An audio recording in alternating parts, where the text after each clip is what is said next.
This is Good Morning Jacksonville.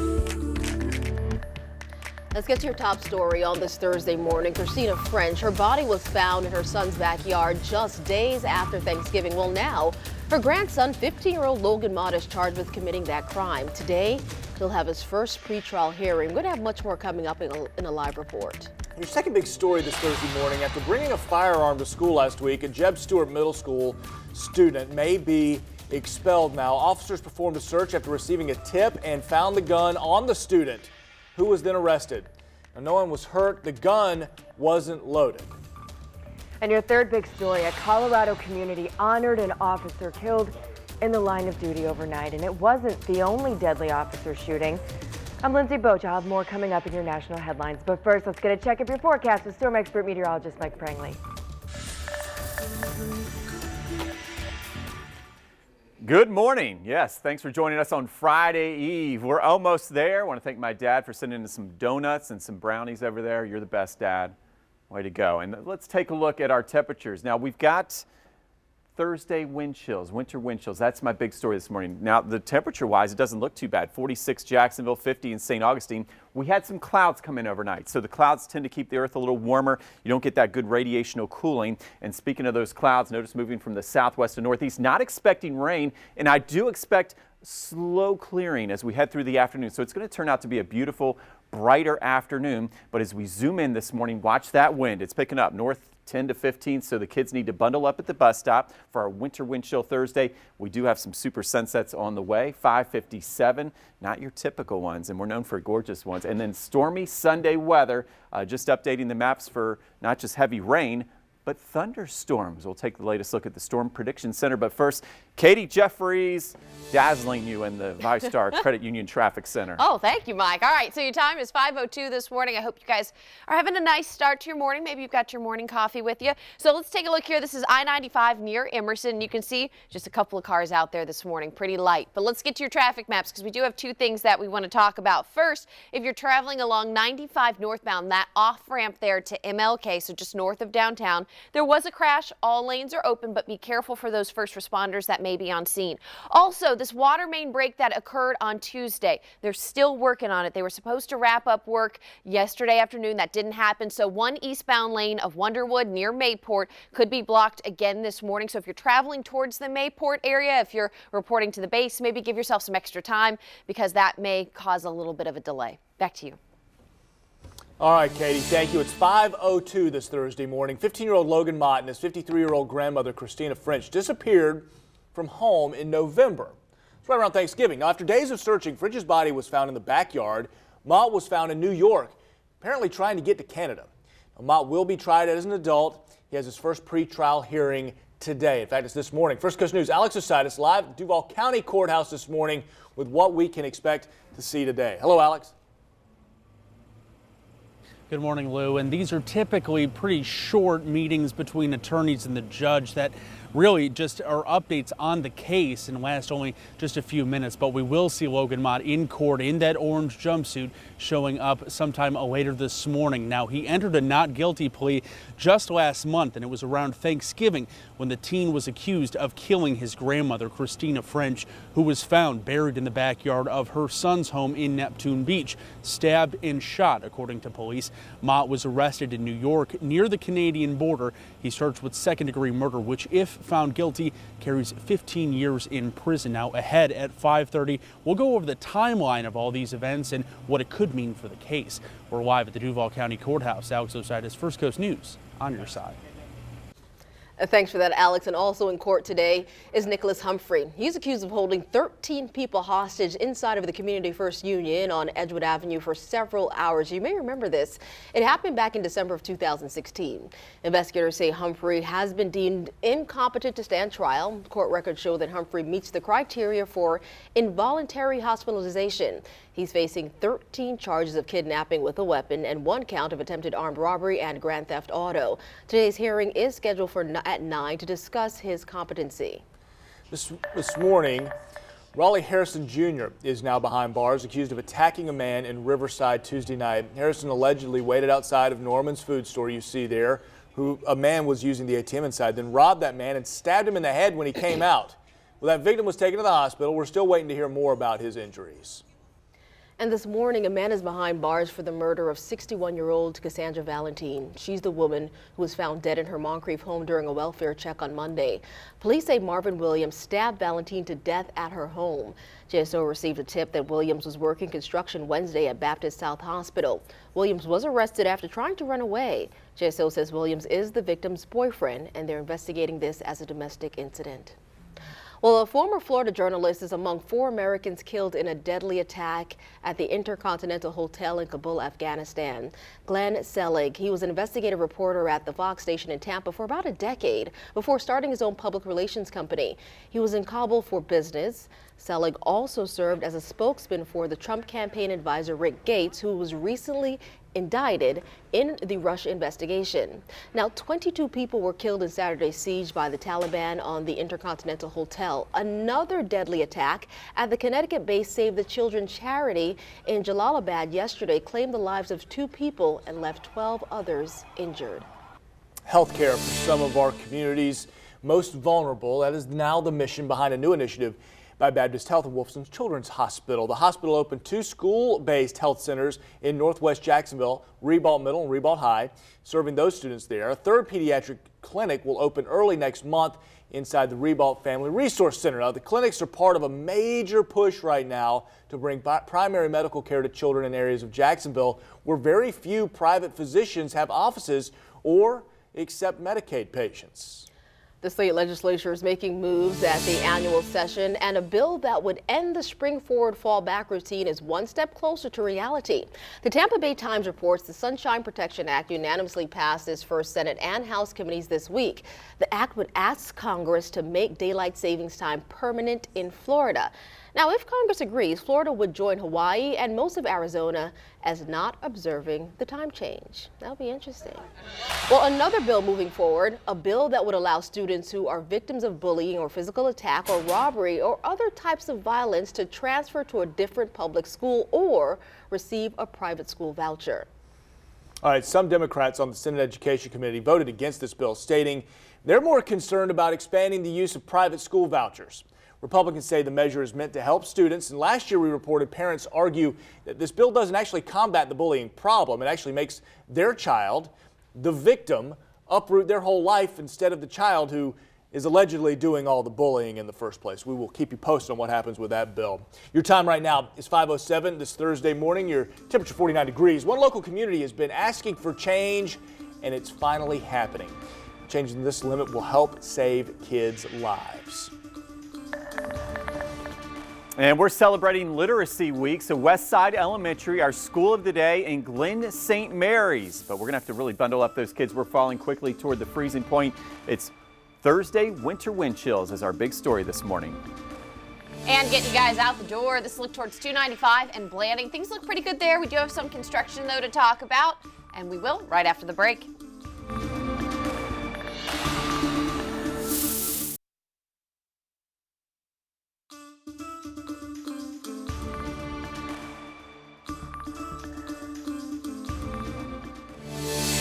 Hey, you're watching Good Morning Jacksonville on this Friday Eve. We appreciate you waking up with us. It's now 10 minutes past the hour. So happening today, Florida Mentor Point West Cluster is hosting a healthcare job fair. It's going to take place from 10 to 4. It's off of Ricker Road, and they're looking to fill licensed practical nurses and caregiver positions. For more information, you can head right to our website right now. That's firstcoastnews.com.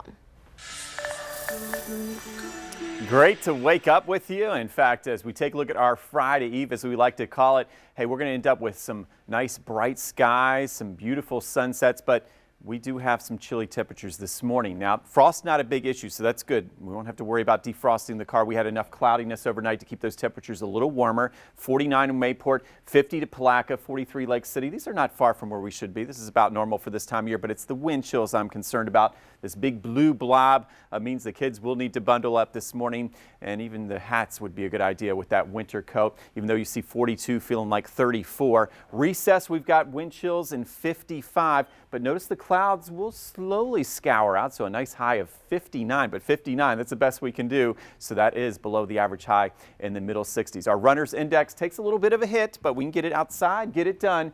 Just beware of that wind chill. We got a 3 out of 5. Now let's get to Katie Jeffries. I'll give her a 5 out of 5 in the ViStar Credit Union Traffic Center, keeping folks safe. Oh, thanks, Mike. I give you a 10 out of 10. All right, here's a look. Your time is 5:12, 295 towards 103rd Street. Drivers there moving without any problems, so that is some great news. Let's take a look towards your traffic map. So there was a report of some construction, according to Florida 511, along the Buckman Bridge on the southbound side, so the side leading you into Mandarin. They were saying 2 lanes blocked. I didn't spot it in the camera, so it's possible that they have cleared it up, but at least if there is construction, I'm not seeing any delays there because of it. 95 in St. Johns County looks good. So does US 1. No reports of any problems there. Moving towards St. Augustine looks great as well. All of your bridges look nice, and Volano Beach as well as St. Augustine Beach, no reports of problems there. So overall, pretty good start to the morning. Back to you, Lou. Katie, thanks. You know what? To each their own. You know, everybody has their own reason for celebrating. And after 5 years in the making, I'd say one local community has reason to celebrate. It's new speed limit signs in their part of town. After unanswered complaints filed to JSO and the city, neighbors decided to take it upon themselves, go door to door, asking people to sign a petition for the change in speed. And the approach worked, collecting nearly 400 signatures to request the city change the speed from 30 miles per hour to 20 miles per hour. A sign that these neighbors say hopes reminds drivers, take it easy. We realize this might not get every motorist to slow down, but if we can just get one person to slow down and go a more reasonable residential speed, then hopefully one child's life will be saved. Absolutely, and I feel you. This neighborhood hopes more communities are going to follow suit. They have done the hard work, the legwork. Now an ordinance was created in this process allowing communities to request changes if they collect more than 75% of that community support and pay for half the cost to actually put in those signs. That's totally pretty worth interesting. It is. It absolutely I'm is. trying to think, what's the signage in my area? I think it's about 15 miles an hour, right? 15's good, and that's a nice Yeah. idle, really. Yeah. And that's what it should be in these neighborhoods, especially a neighborhood like mine that doesn't have sidewalks. Yeah. Kids, Oh, I mean, you know what I mean? yeah, Kids are riding yeah. their bikes, and guys say, well, the speed limit's 25. 25 is too fast. Yeah, well, good for them. Good Yeah, for that area. slow it down. All right, 14 minutes past the hour, folks. So Apple, we know, is always trying new things. Now it's taking on a new market. We're going to have more details in your national headlines just ahead.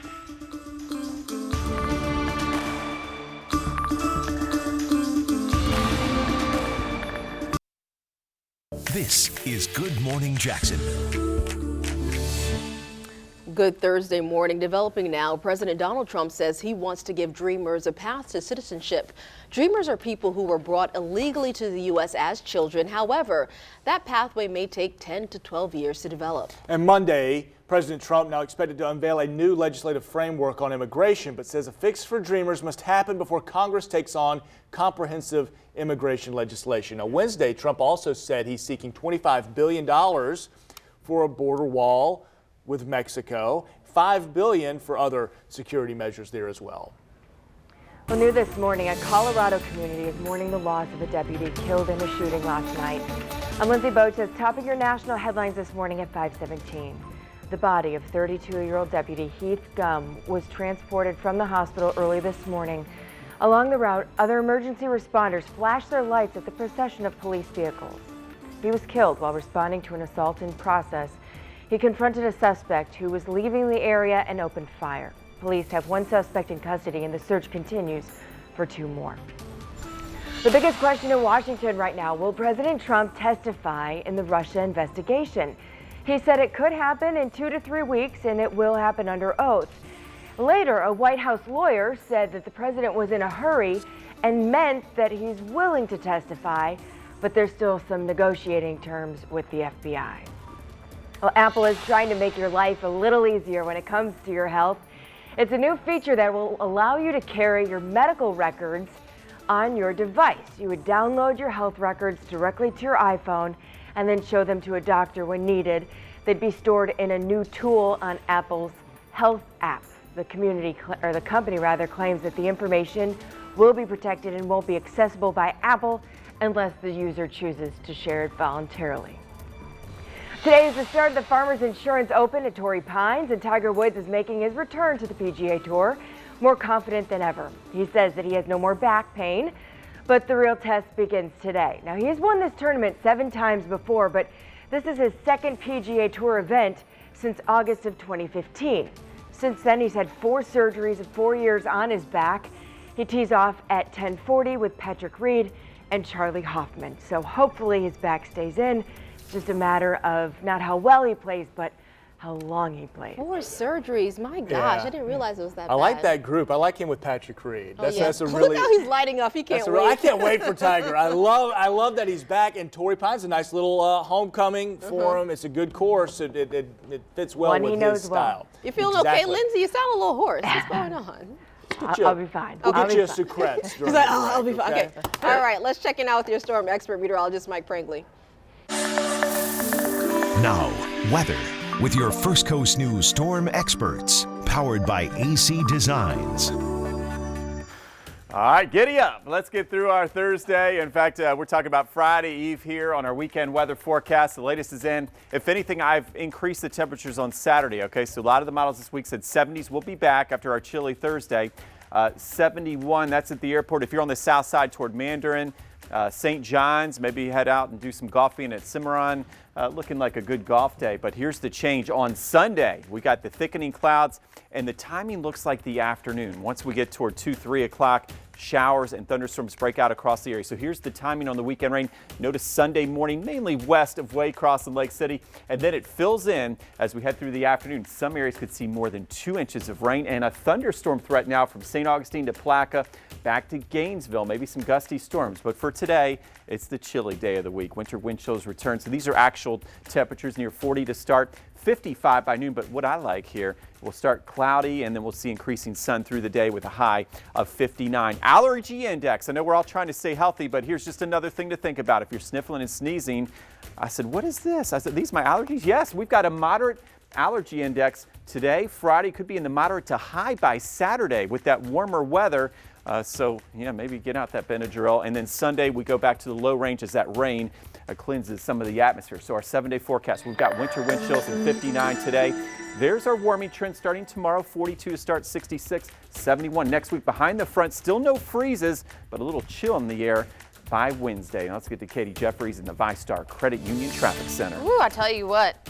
Between allergies and the sickness going around, it's a little rough start to 2018 for a lot of people. Let's take a look here towards I-95 southbound. So if you're traveling from Highway 40 there to 295, it's not too bad. Or rather, from State Road 200 to 295, it's not too bad. And then from 295 to downtown, no problems there either. Moral of the story, 95 southbound from Georgia all the way towards Jacksonville, I've not seen any problems. But let's take a look here towards I-95 near MLK. So near that exit ramp there, this is on the northbound side for MLK. That's where you can see, it looks like right there in the shoulder, we did have an accident or at least a car that kind of is off the roadway. So look out for that tow truck there. Again, that's the northbound side near the exit for MLK. Let's take a quick look towards your traffic maps. If you're driving in from the beaches, not seeing any problems on Atlantic Beach or JTB. It's only 11 minutes, your normal drive time from A1A towards I-95 and over in Clay County. Not seeing any problems here on 17 or along Blanding. Back to you.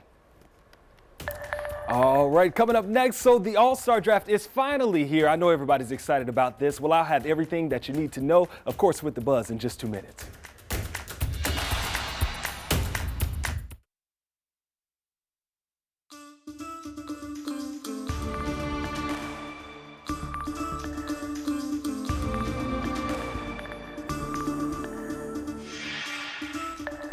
And welcome back. Trending this morning, the NBA has announced the 24 players who will be All-Stars this season. Now, here's the thing. We still don't know which players will play for which team. Yeah, but we will find out tonight when the league announces the rosters after captains LeBron James and Steph Curry make their selections in a secret draft. Now, there's been a lot of talk online because the All-Star Draft won't be televised. This is something that's really different, and despite calls from fans, the coaches, and even some of the players, the league says they're not budging. So now I want to kind of fill you in on how it works. Because LeBron James received most votes among the starters, he has the first overall pick. Now, Steph Curry, on the other hand, he'll pick second, and then you have your first round, which is the captains. They'll pick their starters. The second round, the captains pick their reserves. Those are the 14 players that were revealed earlier this week, and they were drafted regardless of the conference. Now, here's the buzz. Steph Curry has joked saying he might just pick nothing but guards. Now, we know the West has won the past 3 years. Will the East get a chance this year? Maybe, maybe not. I don't know. Tough. Listen, the All-Star game, if you want to call it that, is more of just an offensive sort of Right. showcase. So, like, yeah, put a bunch of guards out there and get some shooters, score 220 points if you want to try. I think that's kind of cool. And really, the All-Star Weekend's about the weekend experience. Exactly. As a whole. It's a big party weekend. So go down there and see some So this guys whole and- televised situation, though, what's the big deal? Can they just see it online or read about it? I mean, what's... Well, After we it's know all that done. they're really just keeping it like a secret, and they're just okay. going to release it and open it up at tonight at 7. And everybody's interesting. like, well, hey, this is different, but I guess It's cool, to I keep think. some privacy to yeah, it. maybe so a little nobody feelings secrecy. get hurt, doesn't get awkward Yeah. if LeBron doesn't, pick a couple guys from Yeah. his own team maybe or something like that. Maybe doesn't want to do it.